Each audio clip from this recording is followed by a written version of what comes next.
আসসালামু আলাইকুম প্রিয় ভিউয়ার্স, আজকে আপনাদের সাথে আলোচনা করব ক্রোয়েশিয়ার ভিজিট ভিসা নিয়ে। সো ডেফিনেটলি আপনাদের জন্য এই ভিডিওটি অত্যন্ত গুরুত্বপূর্ণ। আপনারা যারা সেনজেন বা ইউরোপের কান্ট্রিগুলোতে ভ্রমণ করতে চান, এই ভিডিওটি আপনাদের জন্য, কারণ আজকের ভিডিওর মাধ্যমে কিছু গুরুত্বপূর্ণ বা ইনফরমেশন ডাটা শেয়ার করব। সো ভিউয়ার্স, যাই হোক, এখন আমরা মূল আলোচনা করব। অনেকেই আমাদেরকে প্রশ্ন করেন যে আমরা কি এই সময়টা ক্রোয়েশিয়ার ভিজিট ভিসার জন্য সুবর্ণ সময় কিনা, যদি আমরা অ্যাপ্লাই করি ভিসা পাওয়ার চান্সেস কতটুকু, এবং সম্পূর্ণ প্রসেসিং আমরা কি বাংলাদেশ থেকে কমপ্লিট করতে পারবো কিনা, এই বিষয়টা জানতে চাই। পাশাপাশি এও জানতে চায় যে ইউরোপের অন্য দেশগুলোতে আমরা অ্যাপ্লাই করব না ক্রোয়েশিয়াতে অ্যাপ্লাই করব, যদি ক্রোয়েশিয়াতে অ্যাপ্লাই করি সেক্ষেত্রে ভিসা পাওয়ার চান্সেস কতটুকু, এই বিষয়টা নিয়ে আমাদেরকে অনেকে প্রশ্ন করেন। এবং আরও প্রশ্ন করেন যে সাদা পাসপোর্টে ভিসা হবে কিনা, বা কত দেশ ভিজিট থাকলে ভিসা পাওয়ার চান্সেসটা কতটুকু হবে, সো ইত্যাদি এই ধরনের নানান প্রশ্ন করেন। এবং প্রশ্ন করেন যে এই ভিসা কি ডকুমেন্ট বেস ভিসা না ইন্টারভিউ বেস ভিসা। যাই হোক ভিউয়ার্স, মুদ্রা কথা আমাদের কাছে জানতে চাই যে কিভাবে ক্রোয়েশিয়ার ভিজিট ভিসা আমরা এনশিওর করতে পারবো, এই বিষয়টাই জানতে চাই। সো ভিউয়ার্স, এখন আমি নাম্বার 1 প্রশ্নের আনসার দিতে চাই। এই সময়টা বাংলাদেশের যারা ট্রাভেলার্স আছেন তাদের জন্য সুবর্ণ সময় কিনা ক্রোয়েশিয়ার ভিজিট ভিসার জন্য অ্যাপ্লাই করার জন্য, এবং সম্পূর্ণ প্রসেসিংকে আমরা বাংলাদেশ থেকে কমপ্লিট করতে পারবো কিনা, এই বিষয়টা আমি ক্লিয়ার করতে চাই। সো ডেফিনেটলি এখন আমরা সম্পূর্ণ প্রসেসিং ক্রোয়েশিয়ার ভিজিট ভিসার সম্পূর্ণ প্রসেসিং বাংলাদেশ থেকে কমপ্লিট করতে পারবো বিএফএস গ্লোবালের মাধ্যমে। দ্যাটস মিন আমরা যে বায়োমেট্রিক ফিঙ্গারপ্রিন্ট আছে সেটি বাংলাদেশ থেকেই দিতে পারবো। সো ভিউয়ার্স, যেহেতু বাংলাদেশ থেকে দিতে পারবো তাই আমরা বলতেই পারি এটি বাংলাদেশিদের জন্য সুবর্ণ সুযোগ। কারণ আগে আমাদেরকে ইন্ডিয়া দেওয়া লাগতো এই প্রসেসিং কমপ্লিট করার জন্য। সো এখন আমরা বাংলাদেশ থেকে পারবো, তাই আমরা বলতেই পারি যে এটি বাংলাদেশিদের জন্য সুবর্ণ সুযোগ। এবং যদি এই সুবর্ণ সুযোগে যদি আমরা অ্যাপ্লাই করি, আমাদের ভিসা পাওয়ার চান্সেসটাও একটু বেশি থাকবে বলে আমরা মনে করতেই পারি। সো আশা করি নাম্বার 1 বুঝতে পারলেন। তারপরে হচ্ছে যে ক্রোয়েশিয়া ছাড়া ইউরোপের অন্য দেশগুলোতে অ্যাপ্লাই করবো না ক্রোয়েশিয়াতে অ্যাপ্লাই করবো।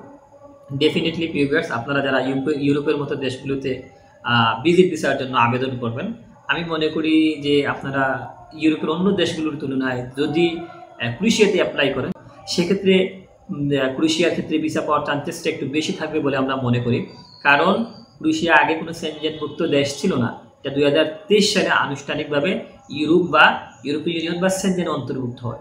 সো এই বিষয়গুলো যদি আপনি, এই ফ্যাক্টরসগুলো যদি আপনি ক্যালকুলেশনে নেন, সেক্ষেত্রে আপনি বুঝতে পারবেন যে ক্রোয়েশিয়াতে যদি আপনি অ্যাপ্লাই করেন সেক্ষেত্রে আপনার ভিসা পাওয়ার চান্সেসটা একটু বেশি থাকবে ইউরোপের অন্য দেশের তুলনায়। আশা করি এটিও বুঝতে পারলেন। অ্যান্ড দেন সাদা পাসপোর্টে ভিসা হবে কিনা বা কত দেশ ভিজিট থাকা লাগবে, ডেফিনেটলি আপনার সাদা পাসপোর্টে ভিসা হবে যদি আপনার ডকুমেন্টসগুলো রিয়েল, অথেন্টিক এবং স্ট্রং হয়।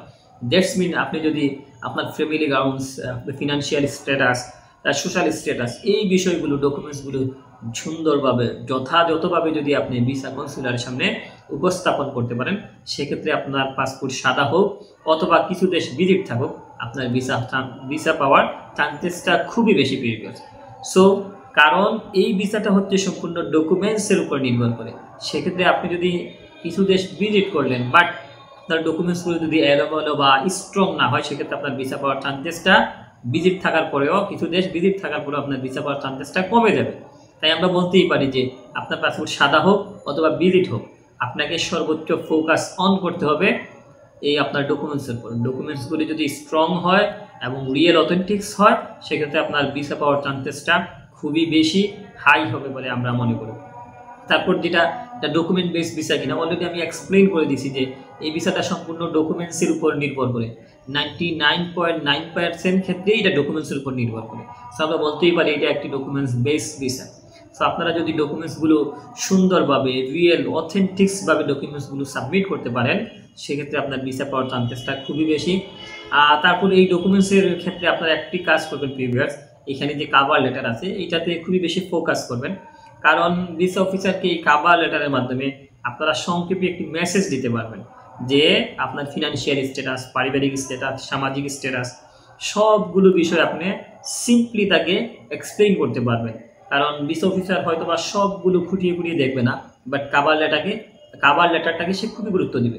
সো ভিউয়ার্স, আপনারা যারা ডকুমেন্টস সাজাবেন সেক্ষেত্রে কাভার লেটারটাকে খুবই গুরুত্ব দিবেন। পাশাপাশি সব ডকুমেন্টসের ক্ষেত্রে গুরুত্ব দিবেন, বাট কাভার লেটারের ক্ষেত্রে একটু বেশি গুরুত্ব দিবেন। কারণ এই কাভার লেটার থেকেই সে একটি ধারণা নিবে এবং সেখানেই সে আপনাকে ভিসা দেওয়ার একটা চিন্তা ভাবনা করতে পারে ভিউয়ার্স।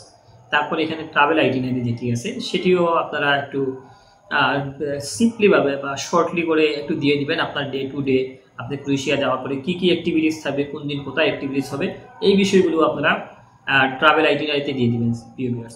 সো ভিউয়ার্স, আশা করি আজকের ভিডিওর মাধ্যমে আপনারা বুঝতে পারলেন যে বাংলাদেশিদের জন্য এই সময়টা সুবর্ণ সুযোগ কিনা এবং সম্পূর্ণ প্রসেসিং আমরা বাংলাদেশ থেকে কমপ্লিট করতে পারবো কিনা, সাদা পাসপোর্টে ভিসা হবে কিনা, অথবা ইউরোপের অন্য দেশে করবো না ক্রোয়েশিয়াতে করবো, কোন দেশে ভিসা পাওয়ার চান্সেসটা বেশি, এই বিষয়টাও আশা করি বুঝতে পারলেন ভিউয়ার্স।